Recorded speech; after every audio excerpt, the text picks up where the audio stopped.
Welcome to it's Tuesday night with California American Water. Eat your garden all year round.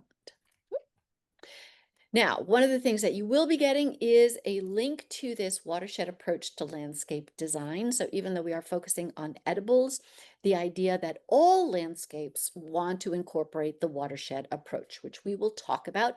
And this is a great resource to expand your understanding of how that will work. So that, as well as other links and resources, will be headed your way tomorrow evening.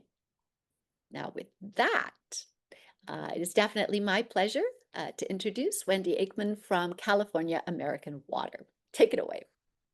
Okay. Hi, all. I want to thank you all for taking time out of your evening to join in on this webinar. It has a lot of great information.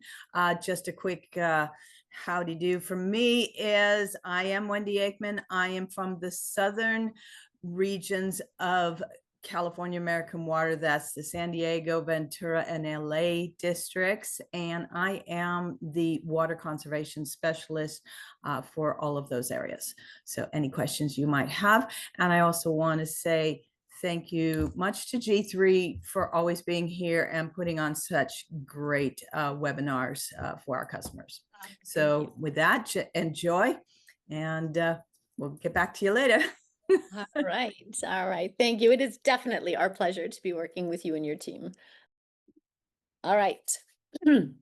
So whenever we teach a class, a G3 class, we always want to emphasize the idea that nothing exists in a silo, that everything is connected. So we're not just looking at tomatoes, we're not just looking at cucumbers, but really we are looking at how plants in general thrive in the landscape and edibles in particular. So as we look at tonight, we're going to start out with something called the Watershed Wise Basics. I will explain that to you. Number two is a conversation about edibles based on water needs. Number three, we are so fortunate living here in California, the possibility that you can garden all year round. Number four, in some cases, the option or the need to work with raised planters, what is involved with that. Number five, a super important conversation about irrigation. How do you keep those plants alive? And then number six, the maintenance. So that is what we have lined up for you. For those of you that have just joined us, I have two other panelists on the call with me tonight. Pamela Bursler, longtime landscape designer and contractor. Wendy Aikman here with California American Water. Ask any question you want. Nothing is too simple or too difficult. Okay, let us begin at the beginning with a balanced watershed. So it doesn't matter what you are planting in your garden. We want to be looking at the landscape from the lens of the watershed.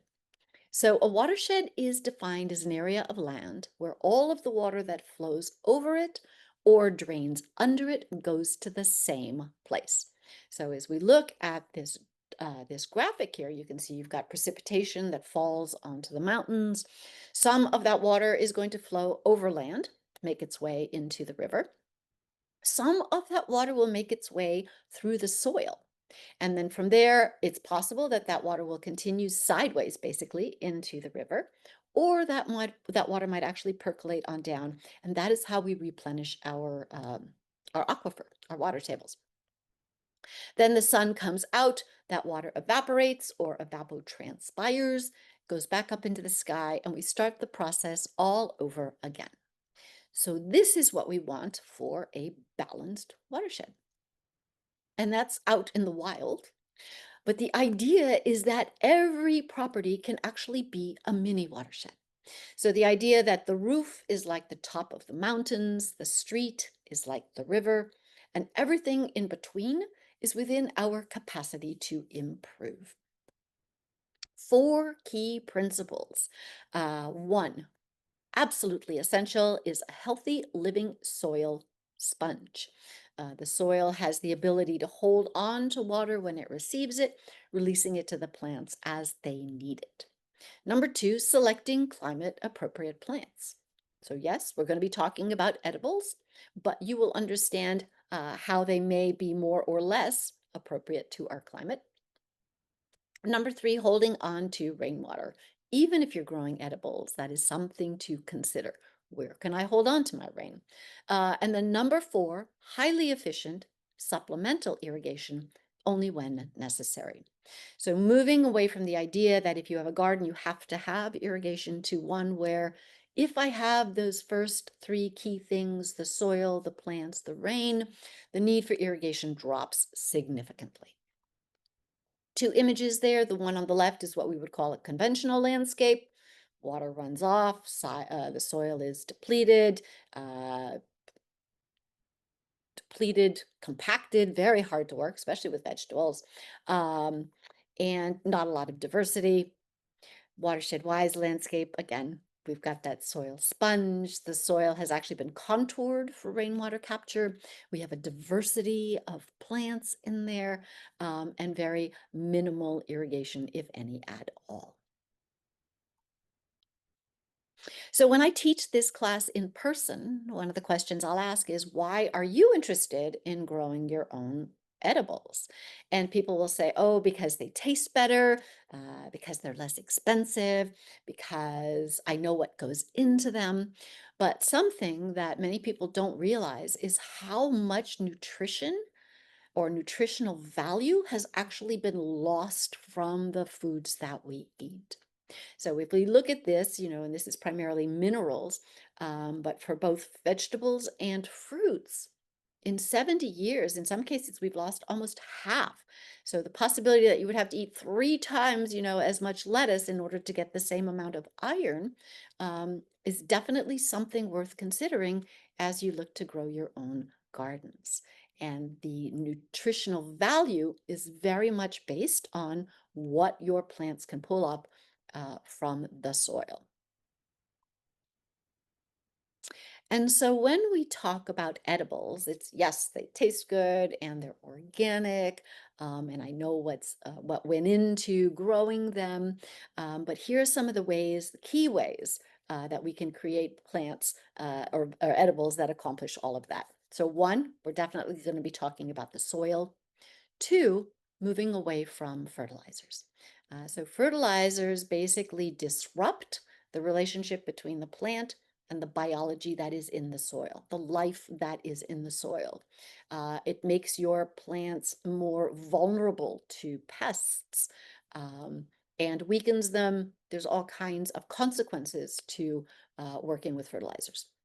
Number three, believe it or not, uh, using less water with the other proper elements in place will give you edibles that are more nutrient dense. Next, integrated pest management. So the same way we're moving away from fertilizers, we're also moving away from pesticides and looking at how you grow your garden to go, what are the beneficial insects? What are the natural predators that I can invite into the garden rather than resorting to what I need to kill in order to protect what I eat? And then the last thing, that you don't have to grow a 50-pound pumpkin. You don't have to grow 10,000 zucchini. That there's definitely something to be said for perhaps a little bit less, a little bit smaller, but they taste delicious and they are loaded with nutrition.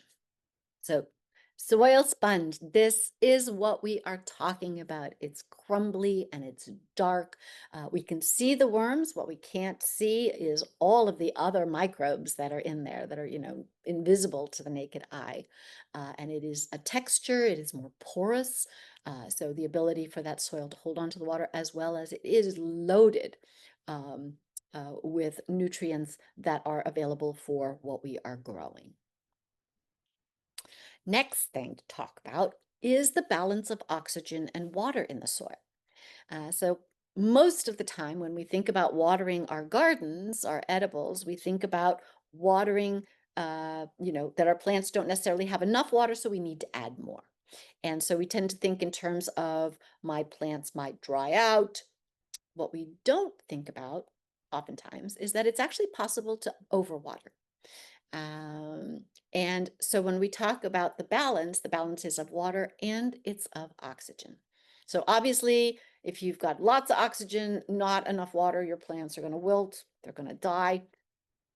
But if you have so much water that there's not enough oxygen in there, you're actually creating an environment for anaerobic life. So that is life that can thrive in an environment where there isn't enough oxygen. And that is oftentimes where you're going to start to see your pathogens and your diseases. So we are looking for that sweet spot where the soil has enough water and has enough oxygen. Other things to think, and this whole first section is, yes, it applies to growing tomatoes, but it also applies to growing roses, and it applies to growing turf, and it applies to growing succulents. The principles are the same regardless of what you're planting. Very important, we want room for our roots to grow. If they are compacted, that is where the water is, that is where the nutrients are. So it's not a lot for them to tap into. Compared to soil that is less compacted, we say it's free draining, those roots can go down. Where the roots are is where the water is, where the roots are is where the food is. So we definitely, and then also it just makes them more stable, right? If you've got winds and what have you. Now, it is possible, especially if you are taking out turf and you want to convert it into an area where you can grow your fruits and vegetables, it is likely that your soil is pretty compacted. So, you're out there with a jackhammer in the middle of the summer, for example. So, you may need to break it up a little bit, aerate it so we can get that oxygen in there. But the thing is that once you do that first pass, we don't want to do it again. So there used to be this belief that, oh, every time, we're done with a harvest, we pull everything out and we, cultivate it all, and we've got this nice fluffy soil to work with for the next season. But what we're actually doing, what we have to remember, is that there is life in the soil. There is a universe literally beneath our feet. And every time we cultivate the soil, we dig it, we mix it up, we are taking their world basically and we are shaking it up, which means they have to start from scratch in terms of doing their job of providing nutrients for our plants. So don't do that. You can cut your plants down to the ground and then don't sit there and rake it or hoe it or what have you. Now, what do you do to build? We call it the soil party, to go from soils that are basically depleted, even dead. We don't even call them soil, we call it dirt. Is you're going to add compost. You're going to add compost and you're going to add mulch. So the compost we mix into the soil that first time. After that, you can just sprinkle it on top. And then the mulch we add to that next layer. So I talked about in the very beginning how we want to do away with fertilizers, the idea that we get rid of NPK, nitrogen, phosphorus, potassium, and we replace it with building the soil party. So the thing about NPK is when you look at the numbers of and the nuance of what a plant actually needs compared to a bag with 10, 20, 10, it doesn't even come close to actually providing what that plant needs. So the beautiful thing about compost is we feed the biology, and the biology has a relationship with the plant. The plant asks for what it wants, the biology makes that available. We don't have to sit there and second guess. There's no risk of burning a plant with too much fertilizers. This relationship between a plant and the biology is, again, a mystery, a miracle.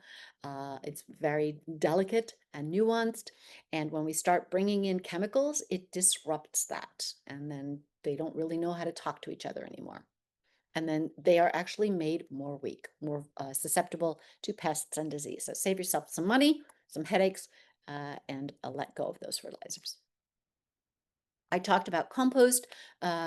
Mulch goes on top of that. Depending on how large your vegetables are, if they're getting pretty significant, you're looking at 3 to 4 inches. If they're little seedlings, you start with the compost and then bit by bit, you're going to start to add the mulch, but no bare dirt.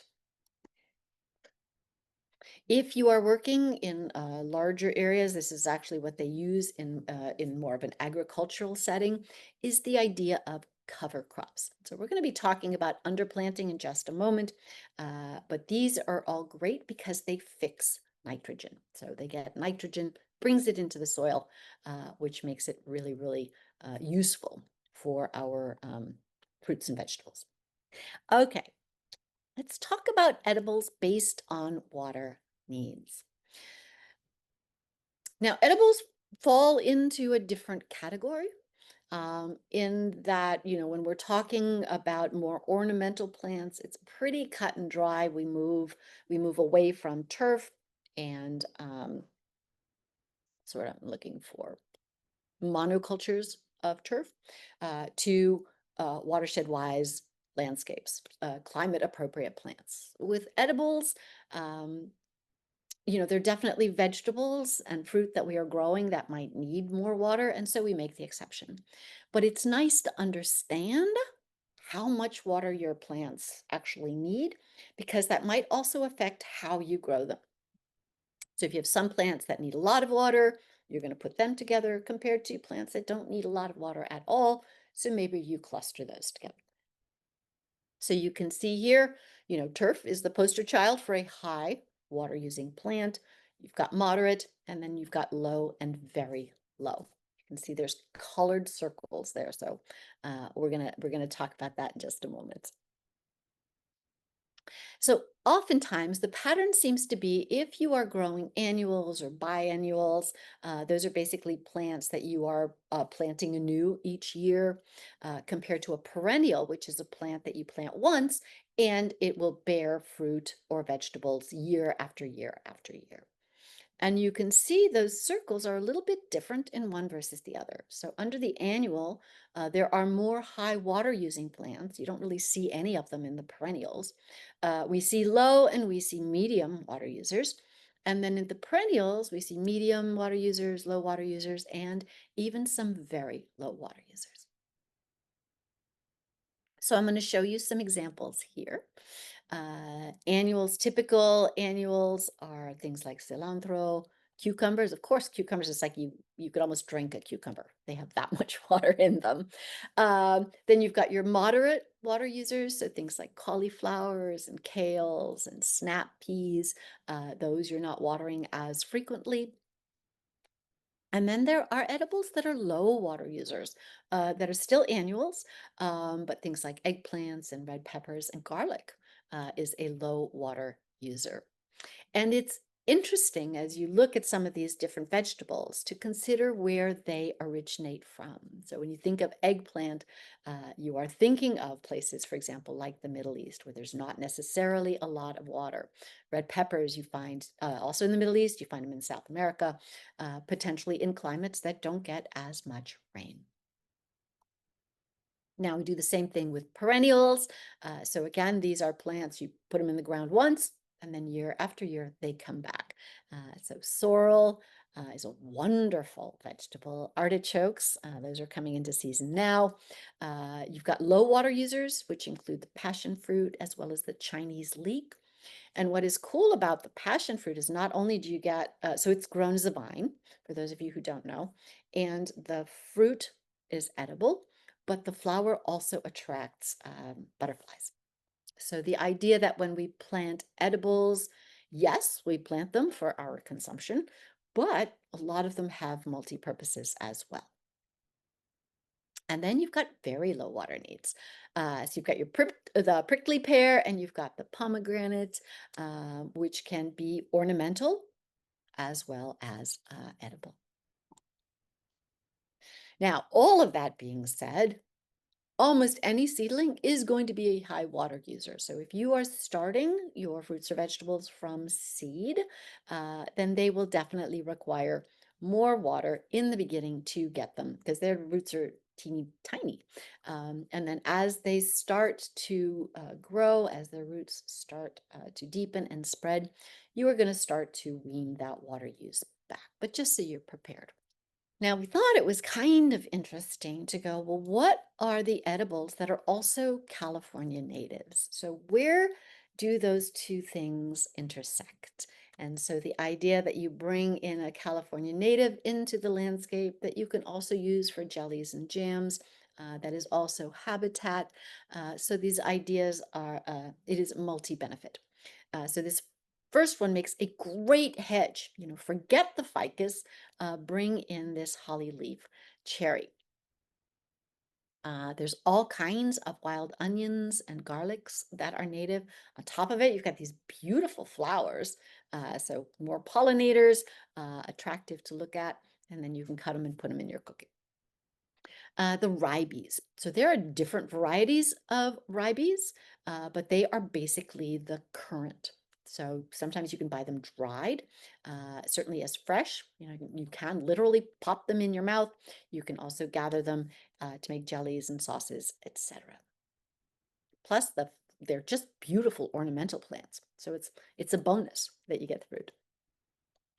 There's a wild strawberry, much smaller, obviously, than what you can buy at the store. California native, you get the little delicate white flower, and then again, you do get the fruit. And believe it or not, the roots are medicinal as well. And then here's an option, right, for your salad. This Claytonia, the miner's lettuce, you can snip it and yeah, integrate it in your cooking. And then the opuntia, the prickly pear. So both the fruit and the pads are edible. They're considered a superfood, and you definitely need to be careful on how you harvest these. But they also make great like barriers, if you don't want company. Then here's some options. So the Salvia leucophylla is related to the Salvia, what we call it, the common sage that you would put in your cooking, that you would rub on your turkey, for example. So you can take the seeds. Actually, when people talk about chia seeds, that is a salvia. So you can gather the seeds, you can put them in cooking, you can put them in oatmeal, and then the leaves are medicinal. There's a different sage, pineapple sage, where again, you can, sometimes people will candy them or sprinkle them into a salad. So lots of different ways to experiment and yeah, just see what's possible. Gardening all year round. We are so fortunate in California to be able to grow outdoors. I mean, you can grow edibles in Wisconsin, but they have very, very, very, very, very short growing seasons. Things are grown in hot houses, whereas we can literally put things 365 days.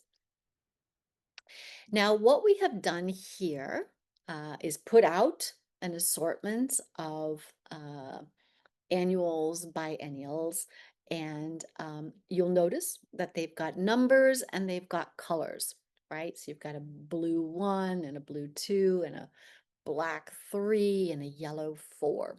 So once again, the color of that circle represents the water need, and the number is for a design that I'm going to show you in just a moment. So these are all considered edibles that would grow well during the summer.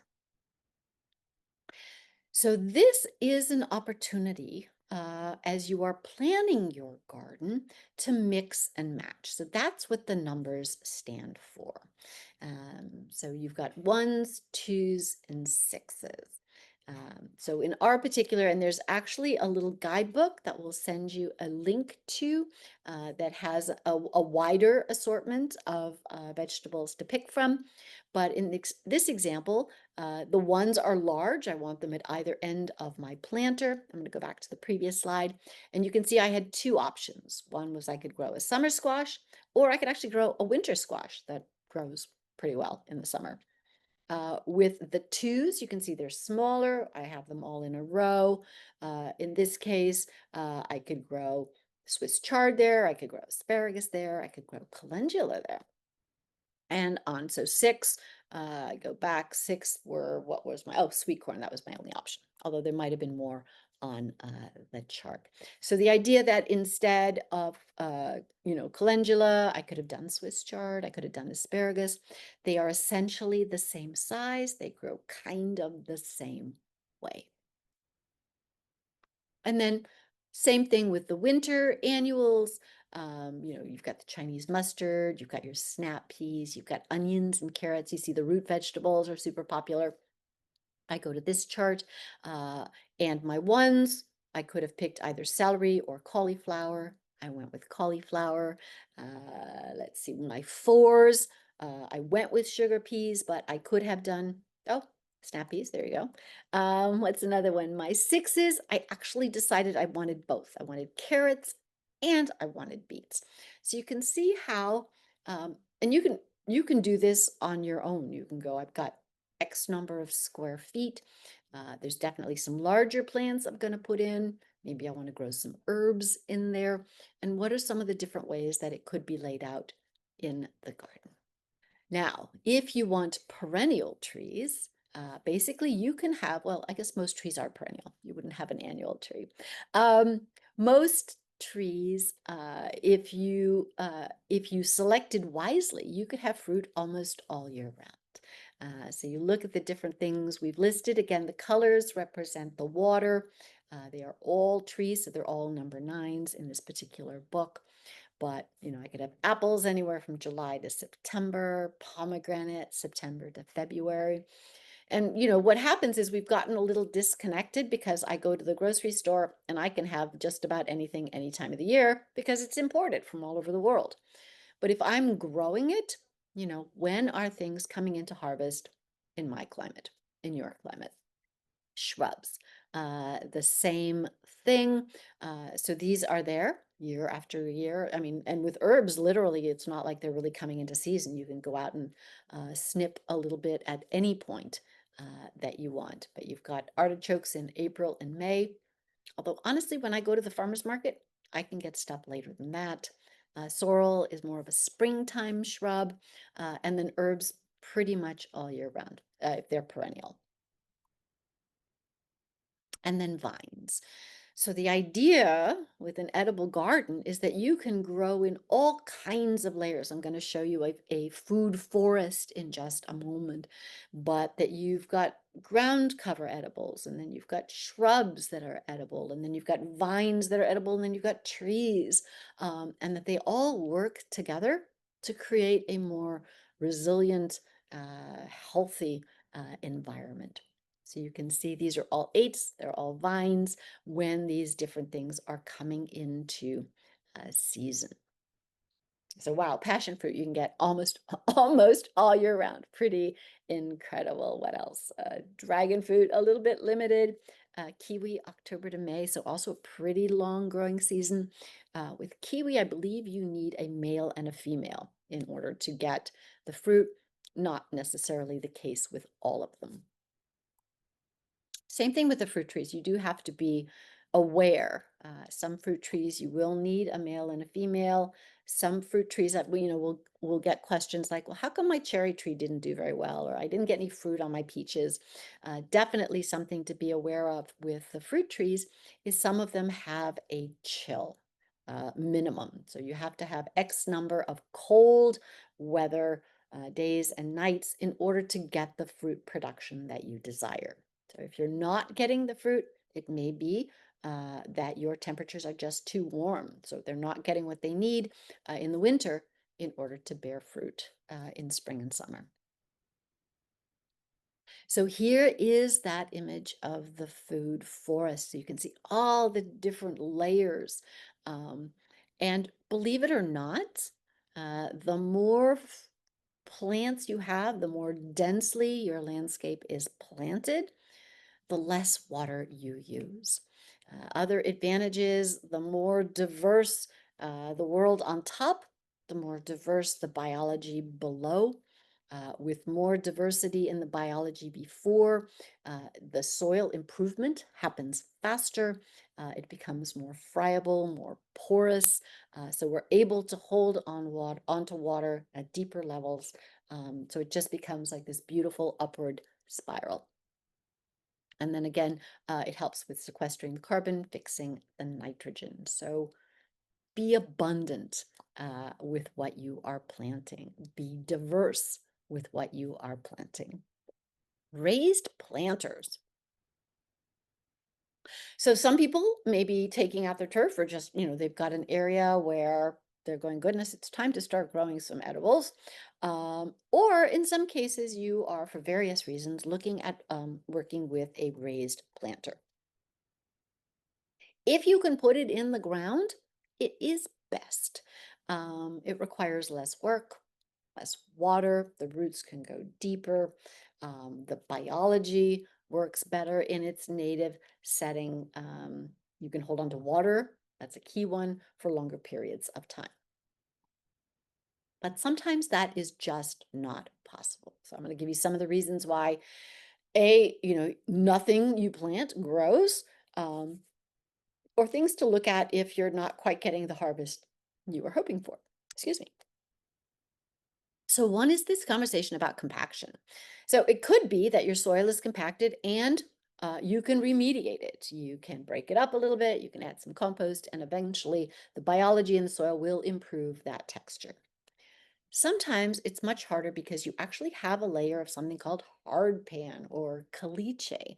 And it is literally like there is this layer in there through which it is almost impossible to break through, or you are literally breaking through with a pick. That can be a challenging environment for growing uh, edibles for sure, other plants quite possibly. This is another one to be aware of, and that is that there are pollutants in the soil. I certainly have had that with clients of mine. We had a planter, a concrete planter bed. Things were struggling. We did a soil test and we found out that they had arsenic. The levels of arsenic were too high. A little bit of arsenic is okay, but it was like, woo. And the way that happens is construction. Sometimes folks are not very careful with what they do with the waste from a construction project. In some cases, there is industry nearby, and so some of these heavy metals get picked up, get deposited. Um, so various reasons. Here are some of the ones that you might find. And again, a little bit of it is okay. Plants need copper, they need zinc, but they don't need lots and lots of it. And then something that is actually pretty common in arid or semi-arid regions is high salinity. So first off, you will get salts in irrigated water. Um, Obviously, if you live near the water, ocean, we're going to get salts that way. And the reason it becomes an issue with arid and semi-arid areas is we don't get enough rain to leach those salts out of the water. So, we get a little bit of rain and the salts get there, and there's nothing that really moves that water or moves those salts out of the root zone.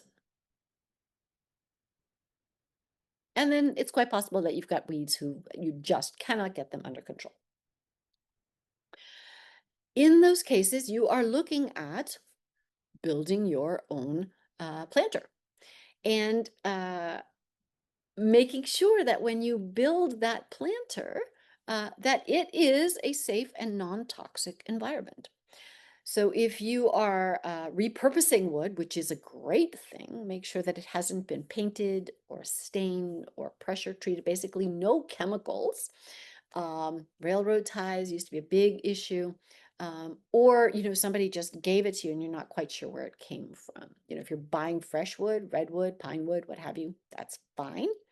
But again, if it's had any chemicals applied, remembering that anything that is in uh, the perimeter of the soil will get into the soil, will potentially get into what it is that you are eating. So if that's the case, a great option is pond liners.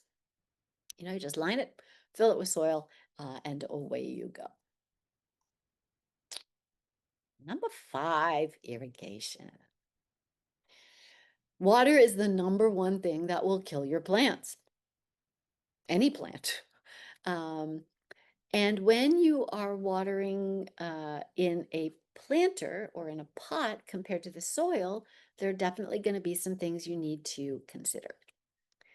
Now, the great thing about planting in the soil, if you can, is that the soil has a much greater ability to hold onto water for extended periods of time compared to, if you buy soil in a bag or if you brought it in by bulk. So when we talk about how water moves through native soils, in sandy soil, you've got particles that are larger, bigger pockets, water moves through relatively quickly. You've got clay soil, small particles, small gaps, water moves through much more slowly. And you can see the shape of the water as it's moving, right? So the sand, we say it's a little bit more like an oval, whereas the clay definitely spreads out before it starts to sink down. But when you are watering in a planter, that water is moving through even more quickly. So when you think of a planting mix, it's light, it's fluffy. I can pick up a bag compared to if I had to pick up a bag of my native soil, completely different situation. And they do that so that it's cheap to deliver. But the very big downside of that is it doesn't hold onto water very well. If your planting mix actually dries out, it potentially becomes hydrophobic, where you can't re-wet it. Um, and you are irrigating definitely much more frequently. So here's an example. Native soil has, even sandy soil has certain size particle, certain size gaps. Water moves through at a particular rate. Potting soil, bigger particles, bigger gaps, water is moving through much more quickly. Now, as far as how you can water, certainly if you are watering edibles, you can hand water. What a cool thing to be out there with your hose or with your watering can and going, "Oh, I'm going to pluck a couple of carrots, or I'm going to harvest a few leaves for my salad, and then I'll water." And it becomes almost a Zen thing. So that's definitely possible. There's this thing called oyas, which are made of terracotta. You can buy a prefabricated one, or you can make one. You can do it with, a terracotta pot. You seal the bottom, you fill it with water, and then, every week perhaps you're refilling it because the water will wick through the terracotta. It will actually seep through and wet your soil. Pretty cool thing. And then, of course, you can get fancy and use drip irrigation. So, knowing that drip is going to be more expensive and more complicated, but if you travel enough, or you travel a lot, or you don't have the patience, then yeah, you need to find a way to water your garden. When it comes to edibles, you're probably looking at something called inline, where we have emitters, at regular intervals, 12, 18, 24 inches apart. Um, you will put them in your planting area, maybe 12, 14 inches apart, the tubing. You want to make sure that the emitters are offset so that you don't get rows of watering. This is how you get a more cohesive or consistent watering, especially if you're growing seedlings. You don't want all the water like in a straight line. You want it spread out throughout, the entire area. And then there's particular components that I'm going to show you some pictures of. So you have a shutoff valve. If you have multiple planters, the flexibility to turn off one or two planters, maybe you're not using them for a while, so you want to turn off the water to them, and then you're just watering the one or two planters that you are working with. So that's a great thing to have. Here's a layout in an actual planting bed. The shutoff is obviously outside. You can see the tubing there. And then there's something called a flush valve that typically you would put at the end of your run. And that allows you, because the drip tubing, you'll get some sediment in there. It'll eventually start to clog the emitters. Every so often, you want to be able to flush the tubing completely. And then that just helps keep it working properly for a longer period of time. Now, people will say, well, how much water do I need? And there are so many variables to this.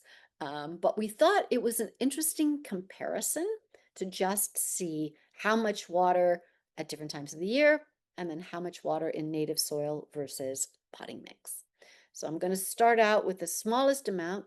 It's winter. I'm in native soil, in the ground, high ET plant. So we're growing cucumbers. I would take about 40 minutes on drip, 40 minutes a week to keep my cucumbers happy. Move into summer, obviously it's not cucumbers anymore, maybe it's tomatoes. I'm using about double the amount of water. But now I move to potting mix. So it's still cucumbers and tomatoes, but I'm growing in potting mix as opposed to my native soil. It basically requires double the amount of water. So you're watering more frequently. In the winter, I'm at 80 minutes. In the summer, I am potentially watering 4 hours a week in order to keep my tomatoes happy. So one of the things that helps is adding some compost, but native soil almost always will require less watering, certainly less frequent watering, than if you're working with a potting mix. The other thing to point out is I'm not running my drip for 4 hours steady. I want to break that out into smaller. So maybe it's running for 40 or 50 minutes, and then the next day it runs for another 40 or 50 minutes. So just be mindful of that. Just check the time. Maintenance. Okay.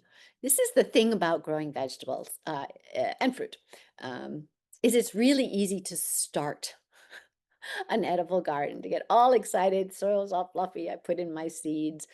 I speak for myself at this point.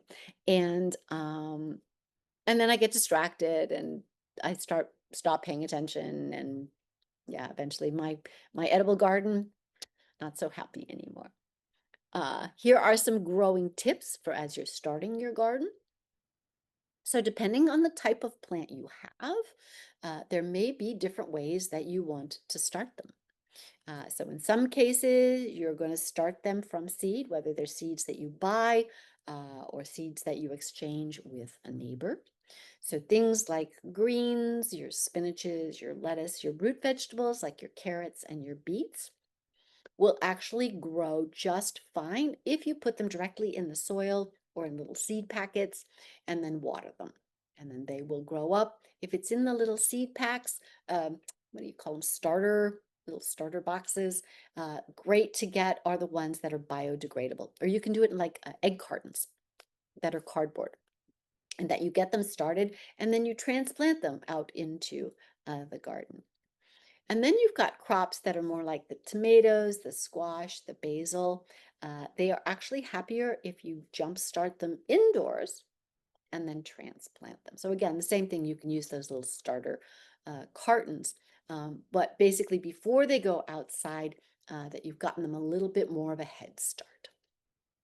I mean, I think at the end of the day, everything grows outside, long before we had egg cartons, tomatoes grew outside. But in terms of, as we are working with our gardens, potentially some of us for the first time, that these are some tips that might make things a little bit easier or more successful. Now, here's one, plant densely. So we've talked about diversity. Let's talk about dense. So this means that the soil is shady, so you don't need as much water. You get the cover, so that is good to have. With fruit trees and perennials, they might be happier with a little bit more space. And with fruit trees and perennials, you want to underplant. So remembering again that food forest. So if I've got citrus trees, why wouldn't I plant herbs under there? Yeah, we got a fruit tree, underplant it with herbs or other edibles or ornamentals. A great opportunity to use plants to bring in the pollinators. Now, there's certain kinds of vegetables that are climbers, like beans or peas or cucumbers, squash. You will see that if they stay on the ground for too long, they seem to be really susceptible to that powdery mildew. So the possibility that you're using cages or pieces of wood, this is repurposed. They salvage this wood. It's almost like a little teepee, and then the things will grow up. Now, it's quite possible, especially as we are now moving into the warmer months, that you've got these little baby plants. They are going to cook or wilt or die with that kind of extreme exposure. So one possibility is that as you are growing your edibles, maybe you want to grow it with eastern exposure so that you get light, but maybe it's not as intense as if you're growing on the south side of the house or the western exposure. If you are, the possibility that you want to create some shade. So what they've got here is definitely planned, designed, built, but there's no reason that you can't get some shade cloth, even a t-shirt, for example, on a cage where you are protecting those really vulnerable little plants until they get large enough where they can tolerate that more intense light. Now, especially if you are taking out your turf, you are going to get grass that will grow back. You'll get weeds that grow back. So this is where that underplanting and that mulch is super important. Um, when we have bare soil and we are watering it, then all kinds of things are going to grow up, not necessarily what we want to have in the garden. So that idea of prevention is really, really important. We come back to the idea of diversity. So, the more diversity, the more benefits, the more pollinators, everything wins with diversity. We talked about how important it is not to disturb the soil. So when you are done with your annuals or your biennials, your carrots, well, carrots you're obviously pulling up, but say you're growing lettuce or you're growing celery, the possibility that you would just leave the roots in place. You cut the top, what you don't need anymore with basil or cilantro, that possibility. But what you don't want to do is that after the harvest, you rip everything out and then you come along with your cultivator and you stir it all up. So, first time, making sure that you add the compost. When you do that the first time, you will get things coming up, all these seeds that have been sitting dormant uh, in your um, in your soil. Something you might actually want to consider before you put in your edible garden is cultivate it, compost it, water it. See what comes up. Be a little bit patient. And then you're not going, oh, I've got weeds and, is that my baby carrot? So, sort of clearing the area so that you can see what comes up that you don't necessarily want to keep in the garden. And then you've got a little bit more of a neutral landscape to work with. Rotating your crops. And this is tough because maybe you've got your favorite things that you eat every year. I mean, I'm like that. I love my tomatoes and I wish I could just grow tomatoes. But the problem is, the challenge is when you've got the same vegetable that is growing from the same place year after year, you can exacerbate certain conditions. So there are potentially pathogens that are going to start to develop, and what'll happen. And the tomatoes are a great example of that in that they seem to have a lot of different pathogens. Um, is that you plant a tomato and 6 weeks, 8 weeks into it, potentially the pathogen finds its way. You may see like your leaves are going to start to get a little weird. Maybe your fruit isn't quite what you wanted. There are definitely varieties of tomatoes that are more resistant, so you can explore those. But the key thing is after 8 weeks or 10 weeks, the pathogen shows up.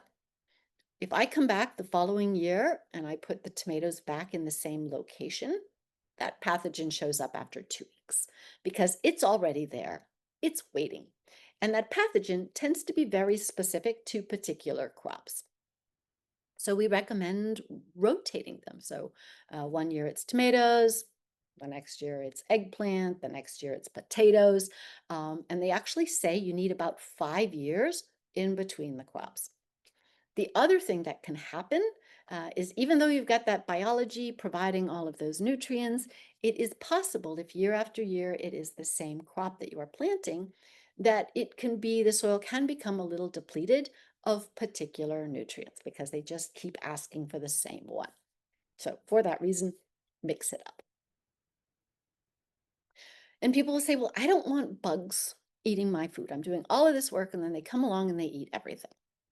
So remembering that everything is part of the bigger picture, right? So even though it may be annoying if you get the little aphids, you get the little caterpillars, is remembering that it's not just about us, but that there are other things that are dependent on those so-called pests for their food.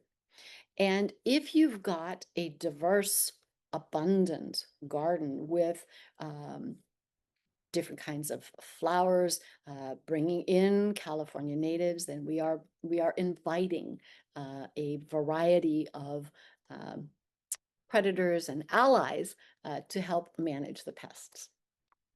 So here are some great examples. All four of these are California natives. And so not only do they do the job to invite pollinators and beneficial insects, but they are lovely to look at. You've got flowers and you've got grasses and food for the birds, food for the butterfly, food for the bees. Here's all some of the different birds that might be visiting your garden that can keep some of those little annoying fellows under control. And the idea at the end of the day is it is more about managing it rather than eliminating it. So a few bugs, yeah, that's okay. But again, by having that diversity, that is one of the ways where we keep it from decimating what you are growing. So here are some examples of our natural predators. We're actually changing that term to natural allies. So you're not having to rely on chemicals to accomplish that. In some cases, it is possible that some of these critters could actually wipe out your entire crop, and they do it from below. So if you know you have gophers or you have moles or what have you, then maybe you are needing to build a planter that you can protect or screen more easily. Additional weeds, the possibility that you are putting cardboard in as a way of keeping that from sort of competing too much with your edibles. And the amazing thing about an edible garden is it is an opportunity for building community. So when you've got that bushel of zucchini or more tomatoes than you know what to do with, that you can share them with a neighbor. And they grow, maybe they grow, what would they grow? Potatoes. And so you can exchange one for the other. You can swap seeds and everybody benefits. Okay, so real briefly, there are definitely all kinds of rebates and programs that are available to you, certainly as far as taking out the turf, and then whether you put in edibles, you put in ornamentals. Here are some of the ways that you can be supported. In the LA and Ventura area, $2 a square foot, and that varies depending on the funding that is coming online, and obviously as long as funding is available. San Diego, it's $1.50 a square foot. In the Sacramento, Meadowbrook, Hillview area, $2 a square foot, again, while funding lasts. Sonoma County, $1 a square foot. And in the LA Ventura area, there is also a rebate for a controller. So instead of having to go out and manually change the timing, that you can have that timing adjusted by the climate. So definitely, it's a great investment if you're interested in that. And so these are all websites. You will be getting that email tomorrow that includes all of these resources, so you can reach out to them. All right. Woo! 1 minute to 7. We're going to go ahead and put up an evaluation. We would love your feedback. And then I am curious as to what kinds of questions were showing up. There we go. Yeah. What were the questions you were getting back Oh there? my goodness. Okay. What a fun group of people. I mean, and obviously engaged. Yay. Is the poll up okay? Yeah, Yes. it Yes. looks like it. I'm Okay. actually going to stop sharing. Oh, that's good. Thanks. Then we Yeah, can. I'm gonna get out of the way of my raised planter here because I like that seeing it back there. Although I do like the little rabbits over here. I'm not sure what they're doing, but yeah. Um, so I mean, there were just so many questions. I think there are two things that I think people are trying to get their head around. So we have been absolutely trained to think about, oh, I have a pest, I have a problem. what can I buy to spray or put on the plant to get rid of this problem? And what we have to like shift our thinking about is no, no, no, whatever problem we have, every single thing, like, so if it's a pest, if it's a, um, like a fungal infection or a disease, what looks like a disease of some kind, or even like an infestation of gophers, animals, how do we need to think, what can I add?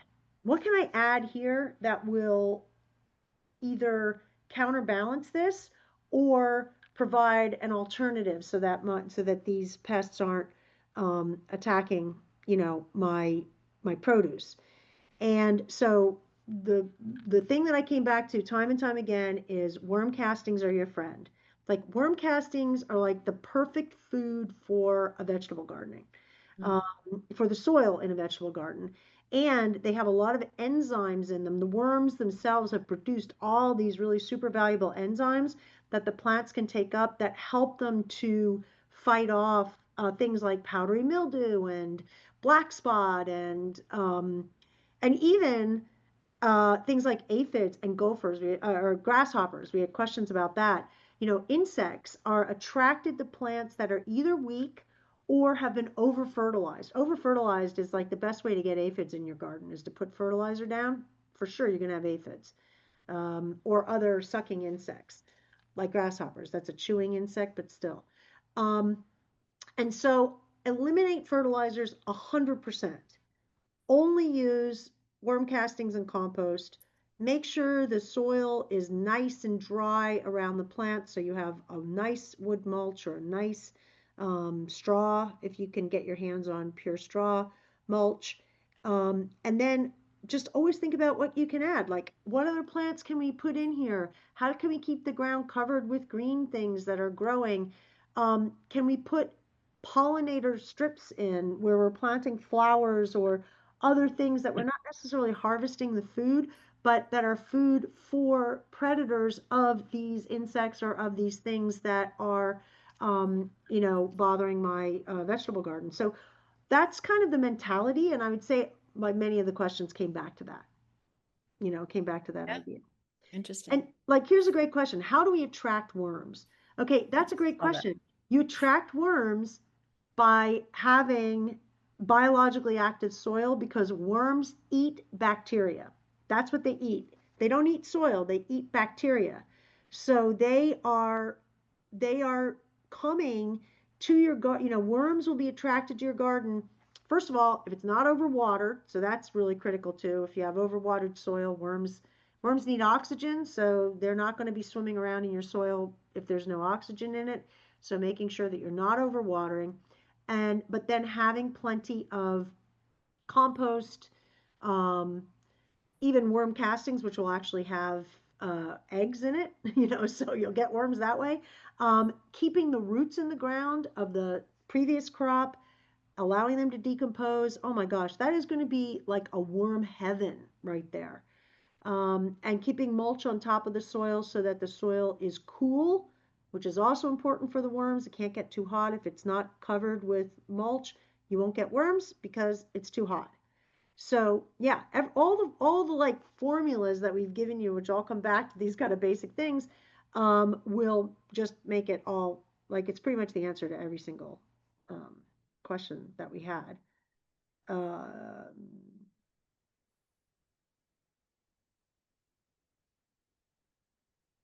oh, so there's a question here about, you know, so first of all, growing anything from seed is the most important thing. If you're going to be doing, if you really don't know where to start, the best place to start is with something called hugelkultur, or basically putting as much organic matter on the site as possible. If you want to build a vegetable garden with like no money at all, you get free wood chips from wherever you can, and you put a massive layer of wood chips, I mean like 6 inches at least, on the ground, maybe even deeper.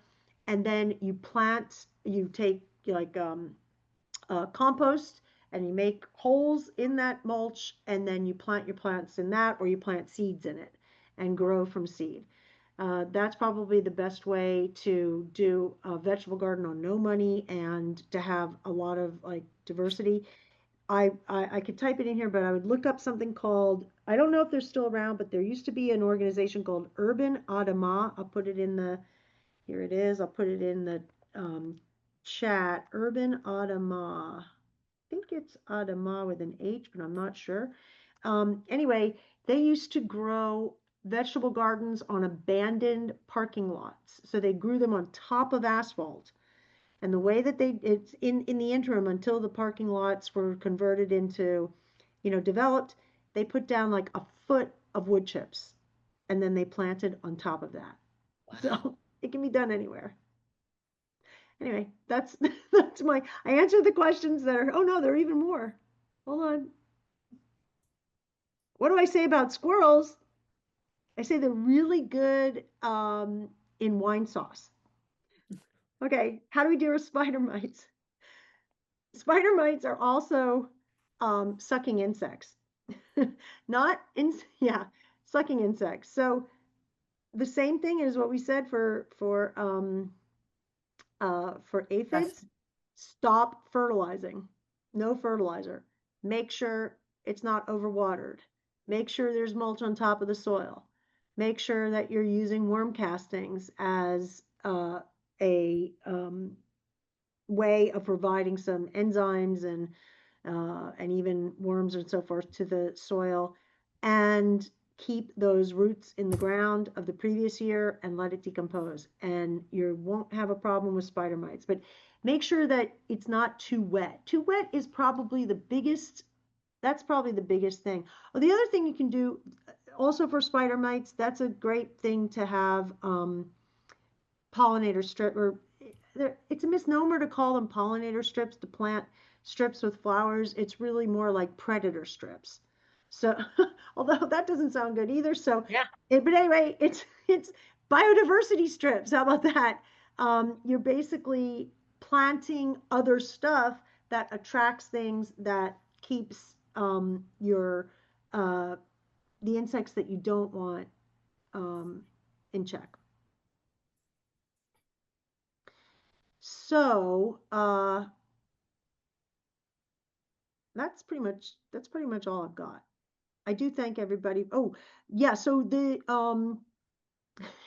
okay, hold on a second. This is good. My neighbors are feeding squirrels of peanuts because maybe they like them too. And now they're planted all peanuts are planted all over the yard and garden. I mean, all I can say is that's awesome. I used to grow peanuts in Los Angeles because a neighbor fed squirrels peanuts and they grew in my garden, and it was awesome. I actually grew peanuts. It's actually a decent climate, Southern California anyway. I don't know about Northern, but Southern California is a decent climate to grow peanuts. So that's kind of cool. But how do you keep squirrels from digging in the beds? I mean, That's hard. I mean, if it's in a planter, potentially you can put like, a large cage on top. If it's in the ground, that's going to be a little bit, yeah, squirrels are tough, and they're so smart too. yeah. And they work in teams. Yeah. I mean, I think raptorsarethesolution.org is a good place to go to get advice on rodents, including things like squirrels and gophers and moles and things like that. Yeah. My dog was really good at it too. My dog was really good at keeping squirrels away. Well, there's that too. Yes. So everybody adopt a dog from a shelter. Yeah. A win-win. So as we wrap it up, Wendy, is there anything you would like to say as we yeah, I just wanted to I did put our website in the chat. A lot of questions coming in, as Pam said, about pests and how to deal with them. That is one of our classes that's going to be coming up later in the year. So if you go to our website on the conservation page and look up upcoming events, you can see all of our upcoming webinars that G3 is going to be putting on for us, and get registered for those. But yeah, definitely there is one on weeds and pests, but it's not until October. But You can check out all the other classes as well. Well, thank you so much. Thank you for joining us. As we say, there's so many other things you could be doing, so we are definitely honored. The class will be recorded. We'll be getting the link out probably a little bit later this week, but you will be getting an email from us. So have a great evening and happy gardening.